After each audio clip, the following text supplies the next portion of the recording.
What's up, guys? We're back with a full slate of NBA action here on Thursday, January 2nd. We're going to break down every NBA game tonight and look at bets on the side and over-under, and I might be back in the afternoon to throw some player props in the pinned comment once injury reports are confirmed. As far as a recap goes, guys, we finally broke our undefeated streak. We went 2-2 last night, though, guys. The Pistons -1.5. That was an easy win. Good pick there on Detroit, but the Pelicans +9. They barely weren't able to cover, guys. They ended up losing by 11 points, so very close on that one. We had Houston -5. That was a comfortable win. They won that game by 11 points. We had the Hawks +4.5. We were way off on that one, guys. Jokic just dismantled them, and everybody else in Denver played well too, so that was a blowout loss there for the Hawks. But a 2-2 night. We are still 10-2 over the last 3 days, so not too much to complain about there. Heads up, guys, this is the secondary channel, so please take a second and subscribe if you're new over here. We're planning on keeping things rolling on this channel even once things get back to normal on the main channel, hopefully by this weekend. All of our videos are sponsored by StumpTheSpread.com. We have a team of experienced cappers over there for every major sport, currently covering NFL, NBA, NCAA football, UFC, NHL, and college basketball. We've been on a sick run over there over the last few days with our college football expert crushing the bowl games, NHL going on a tear, along with this hot run we've been on in the NBA. Click the link in the description to head over to StumpTheSpread.com. If you aren't sure if a premium package is right for you right now, just try us out by signing up for our free email list that will give you updates on our results and free picks straight to your inbox. Comment below with any bets you're looking today, and we will give you our best advice on all of them. We are committed to responding to every single comment every day, so let us know anything you want to say about my picks, these videos, or anything you see here. As always, our favorite picks will be in the pinned comment down below. Now let's get into our first game of the day. We've got the Indiana Pacers going on the road to take on the Miami Heat.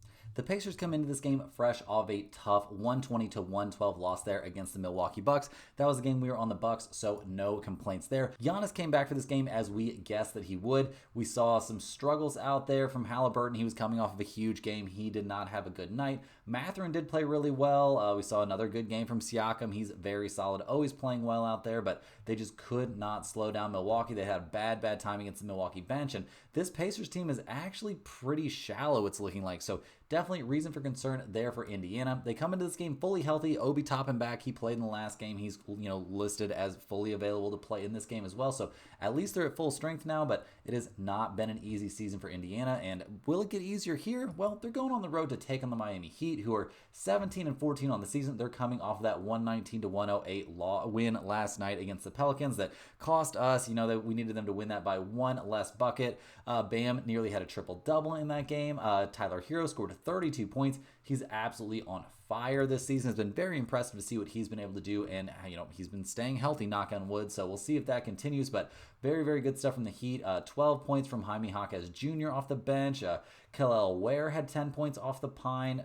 Jimmy Butler only 9 points, 25 minutes. He shot 3 of 5 from the field. Does not seem like he's really putting forth maximum effort right now. So we'll see if that changes here, as the trade deadline approaches. But seems like he's pretty unhappy right now in Miami. So we'll see how things go there, guys. The Heat come into this game relatively healthy for this one. Obviously, Terry Rozier is still suspended, and we could see things change in terms of that injury report, just because they are playing on back-to-back nights. So maybe things aren't fully updated right now. In terms of the season series, we saw the Heat win the first one, 124-111 back in November. The Pacers won, right after that. It was basically a two-game series there in Indiana. We saw, the Pacers win 119-110 in the second game of that series. So we'll see how this one goes, guys. It's a standalone situation, so going to be interesting. The Heat are 1.5 point favorites. We've got a total of 225.5. The Pacers 9-11 against the spread on the road. They're 8-8 against the spread after a loss, and 3-2 against the spread when they have a rest advantage. Miami 8-7 against the spread at home. They're 3-3 against the spread on no rest, and 2-3 against the spread when they have a rest advantage. So not a ton to go off of here in terms of the trends, guys, but I'm leaning a little bit towards the Pacers on the road in this one in a bounce back spot against a tired Miami Heat team. I mean, we did see everybody play kind of abbreviated minutes. I mean, Hero did play 40 minutes, so that's a big deal, guys. I mean, he's their main offensive threat by a, landslide margin here. Jimmy Butler clearly not going to be putting up, any 30 pieces anytime soon. And Bam having a triple-double, I think he's going to be pretty tired. So go ahead and give me the Pacers on the road. And this one is a small lean. This is a short slate, so it could find its way into the pinned comment, but we're just going to have to wait and see. Next on the docket, we've got the Boston Celtics going on the road to take on the Minnesota Timberwolves. This is one of our bigger games of the night, guys. This is a TNT game, so All eyes will be focused here. Boston coming off a blowout 125-71 win there against the Raptors. So easy work there for the Celtics. We saw Tatum have a big game. Nobody really had to play extended minutes, so they're going to be very rested coming into this one. Peyton Pritchard had 19 points and was a plus 36 coming off the bench. Boston shot 51% from three-point range. They're not losing any games where they shoot 50% from deep, guys. So a walk over there for Boston. They come into this game a little banged up. I mean, Drew Holiday is back, so that's nice. Jaylen Brown is on the injury list with that shoulder issue. He's questionable for this game. Whether or not he plays is a big deal. He only played 25 minutes there against Toronto, so we'll see what happens. I'm not really it's at least, a possibility that he misses this game. He was icing his shoulder there in the third quarter of that game against Toronto, so we'll see if he's back. I think there's a decent chance he ends up playing in this game. Porzingis looks like he's probably going to be out for this one. Dealing with that ankle issue, he's technically questionable, so there's a chance that he comes back. This is a big game, so I would see him, at least wanting to be back for this one. The last time he played was on Christmas Day, so there's a shot we see him back out there for this game. Going on the road to take on the Timberwolves, obviously not the easiest opponent. Minnesota comes into this game fresh off a 113-105 loss at the Oklahoma City Thunder. That was the game we had the Thunder, so thank you, Timberwolves, for continuing to be pretty much mediocre. 17-15, not a great season record. In that loss, guys, we saw Anthony Edwards score 20 points. We saw Julius Randle go back to his norm this season, 11 points, 5 of 12 from the field, 1 of 4 from three-point range. Having some positives, but 4 turnovers out there to be tied for the lead in turnovers on this team in this game. DiVincenzo's shooting kind of came back to earth. Naz Reid had 19 points off the bench. They shot like 40% from three-point range, but none of that was enough against the Thunder, and none of them could slow down SGA. So a big night out there for the Thunder, and another tough loss there for the Timberwolves. So we'll see if they can bounce back here a little bit. They come into this game fully healthy, so no injury concerns for this game, and they're still getting 3.5 points here playing at home. We've got a total of 220.5. Boston 6-8 against the spread on the road. They're only 5-18 against the spread after a win, but I'm barely even counting that Toronto game as a win. Are you really gonna have a letdown after a win like that over a team you knew you were gonna beat by 50 points? I don't know, guys. That seems like a bit of a stretch to me. The Timberwolves are an NBA worst 4-11 against the spread at home. They're 6-8 against the spread coming off a loss. Guys, this seems like a slam dunk spot for me to take the Boston Celtics. I do worry a little bit about Jaylen Brown's injury, situation. We'll be keeping an eye on that, but I think there's a pretty good shot we see Porzingis come back for this game. I know it's not a home game or anything like that, but I think this is a big enough game. They're going to want him to play if he's ready to go, and I would assume he's ready to go and wanting to play as well. So we'll see what happens with his availability, but kind of regardless here, guys, I don't think the Timberwolves are a very good team. I think Boston is an elite team. Give me the Celtics here to get the win and cover on the road against a Minnesota team that's been just pretty much god-awful at home. Next up, we've got the Brooklyn Nets. They're going on the road in this one to take on the Milwaukee Bucks. The Nets come into this game 12-21 on the season, fresh off a blowout 130-113 loss there last night at the Toronto Raptors. So they're traveling in this one as well. They're going from Toronto to Milwaukee, so not the longest flight, but you are crossing the border there, so that could make, things be a little bit more tricky. The Nets clearly not having a great time this season. They're, very much in sell now and tank now mode. Every, trade rumor out there has Cameron Johnson involved, it feels like. Ben Simmons had a big Ben Simmons night, 1 of 6 from the field, 2 points, but he had 6 assists. He was a minus 18 out there. This team is just not very good. They're trying to lose right now, and they're going to be the major, player in the, off-season free agency market or something. We'll see what goes on there, but not loving what we're seeing from the Nets right now. Cam Thomas listed as out for this game. They're in absolutely no hurry to bring him back. Just dealing with that continued hamstring injury management thing. They're not rushing this guy back at all, and why would they? He did play against Orlando back on the 29th, had 25 points, so we'll see if he plays here on Thursday. I guess it's not impossible, but I don't know if that really moves the needle for me too much either way. Noah Clowney also been, out, left that game against the Raptors there on Wednesday, so very likely he ends up out for this game as well as they go on the road to take on the Milwaukee Bucks, who are coming off that 122-112 win there over the Pacers. Thank you, Milwaukee, for coming through in that one. We saw a big game from Giannis in his return. We were pretty confident he would come back for that game, and come back he did. A plus 12, 30 points, 12 rebounds, 5 assists. Dominant stuff out there in general. Bobby Portis had a big day. Gary Trent had a big day off the bench. Both of them, looking good there off the pine. Dame actually had a bad shooting night, but Middleton and Brook Lopez kind of picked things up for him, and in general, a nice team win there for the Bucks. They come into this game always going to have, kind of a crowded injury report. Giannis pretty much going to be on there on a nightly basis. So is Middleton. He's probable for this game with his continued ankle monitoring, and Giannis is probable as well with that right patella tendinopathy. So we should have them both out there. This should basically be the full strength Bucks. And looking at the spread for this game, that seems like what the odds makers think as well. Milwaukee 14-point favorites here. We've got a total of 218.5. Brooklyn 12-6-1 against the spread on the road. They are 4-2 against the spread on no rest, and 11-8-1 against the spread after a loss. So all those numbers look very good, but all of those, or the vast majority of those numbers, were acquired when they were, a full team, and then they had Schroeder and all that stuff. So that is no longer the case. The Bucks are 5-9-1 against the spread at home. They are 3-4 against the spread with a rest advantage. This is a weird game, guys. I'm not sure which way to go. I'm leaning just slightly here towards the Bucks to cover this huge number, but this game's not going anywhere near the pin comment. I just don't know what to expect out of Brooklyn right now. Too many moving parts. Milwaukee is a team that changes from night to night as well. They are coming off that win, so that's a little bit sketchy. So yeah, gonna stay away from this one in general. If you're dying to take it, I guess give me the Bucks -14. You could even talk me into the over 218.5, but not a game that I'm interested in putting in the pinned comment.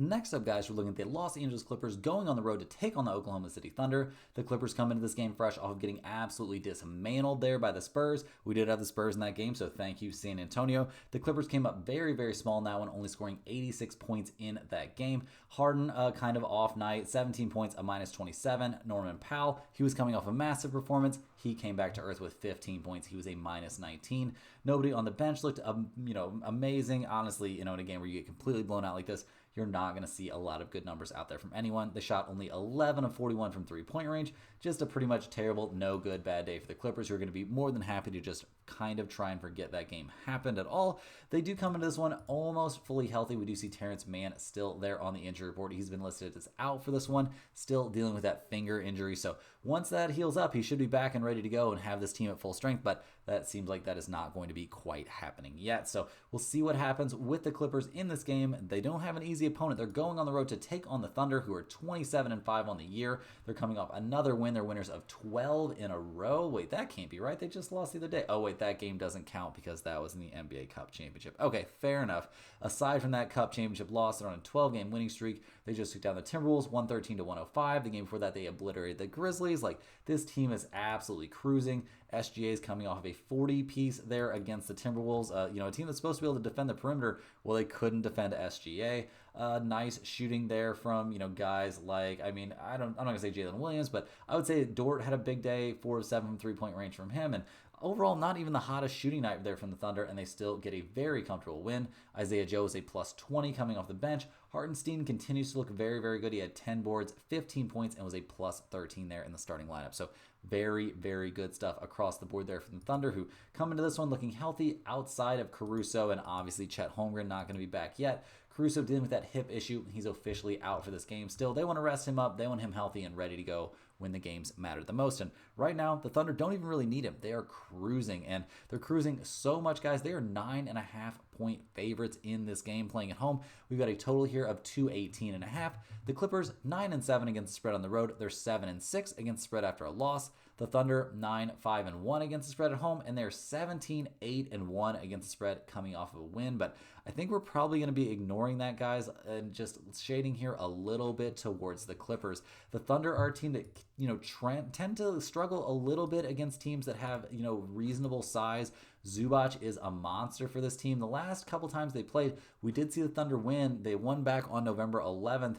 But it was a very close game, guys. They ended up winning that game by only 6 points. I think we see the Clippers bounce back from a terrible performance there against San Antonio and make this thing very competitive there in Oklahoma City. I think they keep this within that 9.5 points. So give me the Clippers and the points here as a small lean. Will this end up in the pinned comment? It is a short slate, so I'd say it has a chance, but I think there might be greener pastures out there for us tonight. Moving right along here, guys, we're looking at the Philadelphia 76ers going on the road to take on the Golden State Warriors. The 76ers game just finished up just a couple of minutes ago. They were playing at Sacramento. They ended up taking the 113-107 loss in the front half here of this back-to-back set.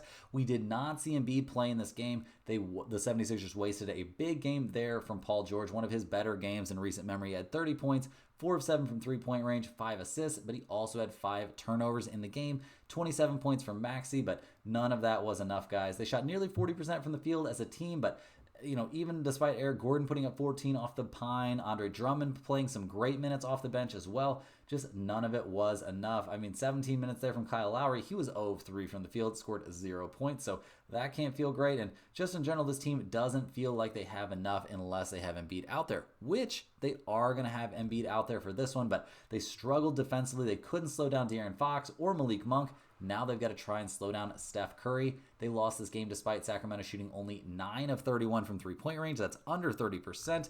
Are you going to see that from the Warriors? Well, guys, that seems a little sketch to me. Obviously, this is not the most updated injury report here, but we do see Kelly Oubre probably still going to miss this game, dealing with that hand injury, so we'll have to get an update on that. I do expect Embiid to play in this game, the second part of this, back-to-back set. He missed it, for rest purposes, so that's, going to happen with him the entire season. He's not going to be playing back-to-back, so we'll see what happens here as they go on the road to take on the Warriors, who are now 16-16 on the year, clearly outclassed there by the Cavaliers in their last game, guys, losing 113-95. Not a lot they could do in this particular matchup, guys.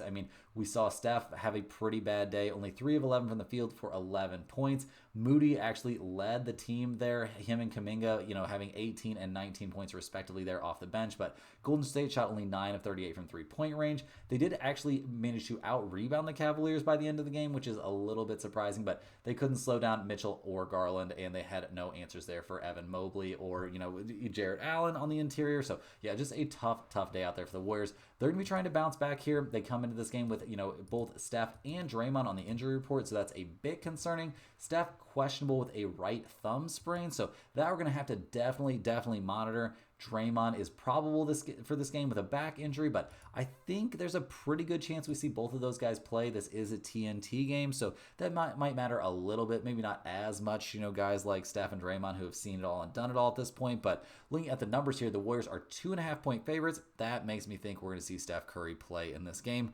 The 76ers are 8-8 against the spread on the road. They're 2-1 against the spread on no rest. Coming off of a loss, let's see what the 76ers are, guys. I'm a little bit curious about this number because I don't know where it's exactly going to fall. Oh my goodness, yeah, coming off a loss this season, the Philadelphia 76ers are 7-10 against the spread. So actually not that bad, but that is down towards, the bottom part of the NBA. That does make me lean a little bit more towards the Warriors. They're only 7-9 against the spread at home. They're 2-5 against the spread with a rest advantage. That's not a number that I think is very relevant necessarily. They're 8-7 against the spread off a loss. Guys, we like the Warriors here at -2.5 as long as Steph gets confirmed to actually play in this game. This line's telling me that they expect him to play, so I'm going to go ahead and expect him to play too. This pick has a very good chance to end in the pinned comment. I know the Warriors don't have any real pieces to guard, Embiid, but I don't think that's going to matter too much. They can slow him down, they can foul him a little bit, and I think everybody else in the Warriors is going to have a heyday out there against a tired Paul George and a tired Tyrese Maxey. Last but not least here, guys, on this short Thursday slate, we've got the Portland Trailblazers going on the road to take on the Los Angeles Lakers. The Trailblazers are 11-21 on the season. They're fresh off of a 125-103 loss there against the 76ers, so not exactly what they had in mind. They had 0 answers there for Embiid, but other than that, they played relatively well. We saw all 5 starters scoring double figures. Anthony Simons continues to put up very good numbers, and I think he's going to be the target of, some trades some trade proposals this season, so we'll see how that goes. We weren't super disappointed with what we saw from DeAndre Ayton, although it's never very exciting. In terms of the bench, another rough night out there for Scoot Henderson, so that was disappointing. And as a team, Portland shot only 22% from three-point range. Definitely a number we've seen them, do much better than at different points this season. So we'll see if they can bounce back a little bit here. Jeremy Grant has been on the injury list here a bit. He's dealing with that face-ish injury. He is going to be out for this game against the Lakers. That is clearly a significant deal. Another guy that, I do expect to see heavily targeted in some trades, although his salary is making him very hard to move. In terms of their opponent for this game, the Lakers are 18-14 on the year. They're fresh off a 122-110 loss there against the Cavaliers. Pretty predictable loss there, unfortunately, guys. This is just not a Lakers team that's at the same level of the Cavaliers. We did see Austin Reeves continue to play amazing. 35 points for him in the loss. LeBron had 23, AD had 28, but none of that was enough. The bench looked terrible out there. Combined, what is that? 9, 10, 11, 12, 13. 2 for 13 from 3 from the bench. That's a pretty rough look. The Lakers shot only 25% from three-point range in the game. So they're going to need to bounce back here a little bit. I do think they're capable of that. They come into this game relatively healthy, guys. LeBron not even on the injury report. Kind of surprising there. AD questionable for this game with that ankle issue. I don't see any reason he shouldn't play this game, but you always have to keep a close eye there on Embiid's availability. Dorian Finney-Smith coming off the bench, Max Christie there in the starting lineup, Rui Hachimura in there. We'll see what this Lakers team can do now that they've, acquired some new pieces. They're kind of going with some new looks. Looking at the numbers here, the Lakers are big favorites. They're 9-point favorites in this game. We've got a total of 223.5. Portland 7-8-1 against the spread on the road, 12-8 against the spread after a loss, and 5-2 against the spread with a rest advantage, which they do have against this kind of older Lakers team. The Lakers are 8-7 against the spread at home, 6-7 against the spread coming off a loss, and 1-2 against the spread with a rest disadvantage. Guys, this is a tough spot, but I do think you want to be on the Blazers here, getting 9 points on the road. I'm not going to say it's my favorite spot of the night, but I do think there's value here. We've got new pieces there for the Lakers.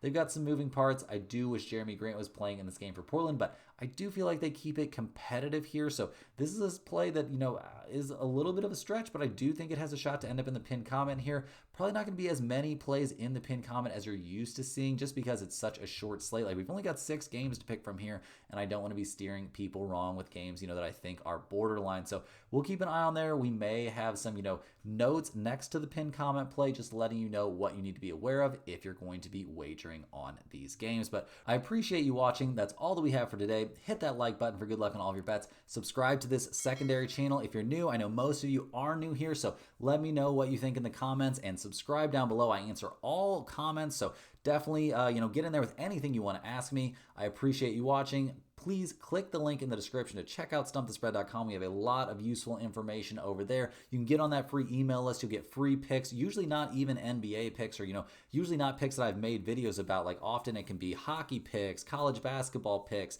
you name it, it's possible. Like, college football gets in there all the time. Like, lots of different stuff in those free email picks. So check that out, and we will see you guys tomorrow. We're gonna be back here with more sports betting action.